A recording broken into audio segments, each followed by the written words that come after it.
Alright, well, here I am at the other building, the monster.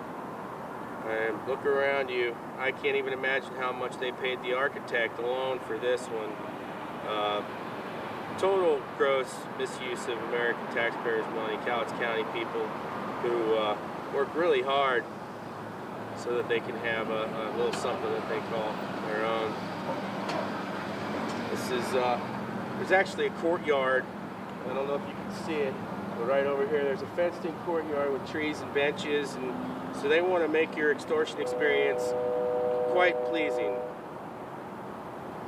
I mean, look at the glass alone inside this place.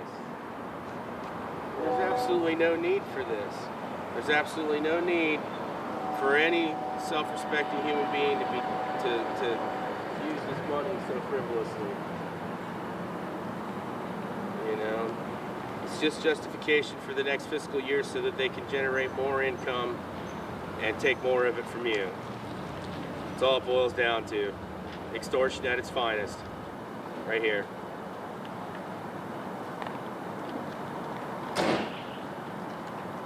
They even made new letterheads on really nice, fancy paper. I'm sure you guys have gotten a few of those lately. They wanted to make it a little more pleasant for you over the holidays so that you know, you don't feel like you're getting quite as robbed. How many people really does it take to help you pay your electric bill?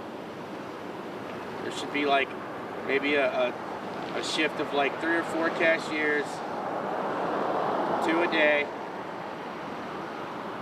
and 1 or 2 people to run computers. It shouldn't take any more than 20 or 30 employees like just was at the old building. They're generating this, they're saying, look at all the jobs we're making. They've created this, and then they take it out of other people's pockets. They're taking it out of their own employees' pockets. You know, and I'm sure there's some people here that work for them that probably get some kind of discount. I'm not certain of that. But this is just the beginning. We're digging into it. We're digging deeper all the time. But I know, I mean, it doesn't take a genius to figure out that we don't need all of this. It's got to come from somewhere. In a failing economy, I mean, who has $235 to pay for a deposit just so they can have power turned on when they've got a pole right outside their freaking house? They probably got 3 or 4 around their yard where they could get access to energy at any particular moment. The whole city, whole county is set up on a grid, even way out there on West Side Highway, between Castle Rock and Vader and all of that. They've got, they just recently, PUD just went out there and put up all brand new poles, all brand new wiring, and you know, why? What was wrong with the old stuff? And like I said, it's just another excuse to generate income out of something that we don't have income. This county, this nation, this state, we're losing money, so why are we building things like this? Why do we need to build something like this when that old building would have worked just fine? This isn't the power plant. This isn't where the power comes from. This is just where they get you to pay for it. So, I, for one, think that's a pretty gross misuse of power and of resources and general man time, man hours to put into this. Could be spent on something far greater, far more lasting, than just so you could go pay your bill. There's much more to it than that. We all know the power of electricity and what it's used for. Some uses people don't know, many do. They're still discovering new types of electricity and resources and motion generated power. We're doing it all the time. So why fund this?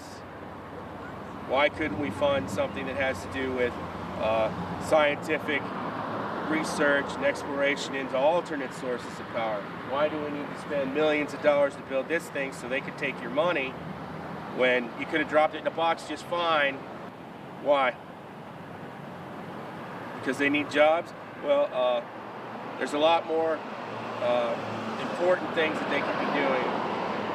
A lot more intellectual things, more lasting things that they could be doing with their time, their energy, instead of working to take your money. You know, why not put that time, that effort, that resource into something that's going to grow and last?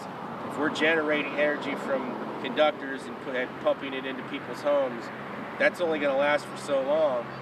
We have to find something else. There's only so many fossil fuels out there, you know, and they're doing it all the time. They're researching. Why not here? Why can't they spend the money here to come up with an idea? You know, there's no other power companies, if you notice. That's the only place. This is the only place in the whole area where you can get power. And if you don't get power, if you don't follow their extortion style set of rules that they've ordained, then you and your kids are going to be cold at night. And apparently they don't care about that, or they wouldn't charge $235 for a deposit. You know, why not 100? Why not 50? You know how many people are in this city, this county, that are working through this PUD company? Why not $50 a head times thousands?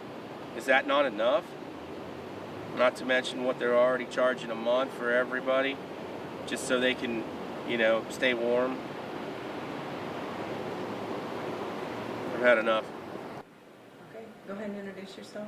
Okay, my name is Christy Wilson. I am the EAP lead intake clerk here at Lower Columbia CAP. I have been doing this position since December of 2003. And what do you do here? I actually process the applications for the clients that come in. I do training for the intake staff. I also work the front counter when needed, and I do all the checking of files for the other intakes that have done clients. Okay, and intake, so about how many people do you help every winter? Every winter, people-wise, generally now we're looking at about, just for our energy assistance program, over 3,000 individuals. 3,000 in Cowlitz County? Yes. Wow, and is that up from last year or down from last year? That is actually down from last year. We have had, over the last 2 years, about almost $300,000 cut in our funding. Okay. And this year we're looking at a cut over last year's even of around $130,000. So you're just not able to help all the people? No, there is a drastic and a huge need in the area, but our funding is not being able to keep up with it. It's actually going lower and lower every year. Okay, so now are all these people on disconnect notices that Not you're helping? everybody, no. The program is not set up to be an assistance for those in crisis. Mm-hmm. It is actually just to assist people with their heating costs during the winter. And so we can, between November 15th and March 15th, the people that are in crisis, we put them on a payment program. Okay. To get them through the winter, to also help our costs stay down, and we have more funding to be able to distribute to everybody. Okay, and this funding, this is federally funded? Yes, it's called LIHEAP, and it's from the federal government. Okay. And so you have to write a grant for that?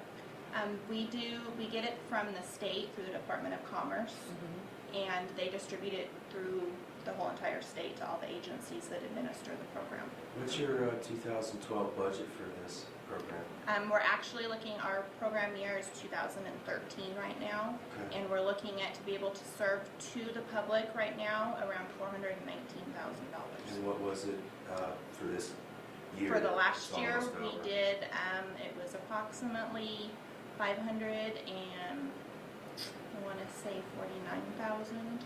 So a significant cut. Yes.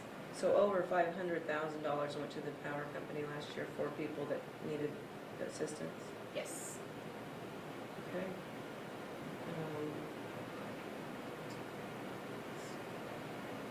And the power company does offer assistance? They have a program? Yes, they have a Warm Neighbor program that we administer for them. And what that will do is it looks at people with a disconnect notice. It'll pay up to a maximum of $200, 50% of their bill, not including a deposit. And how much of that funding is available? Is that on a volunteer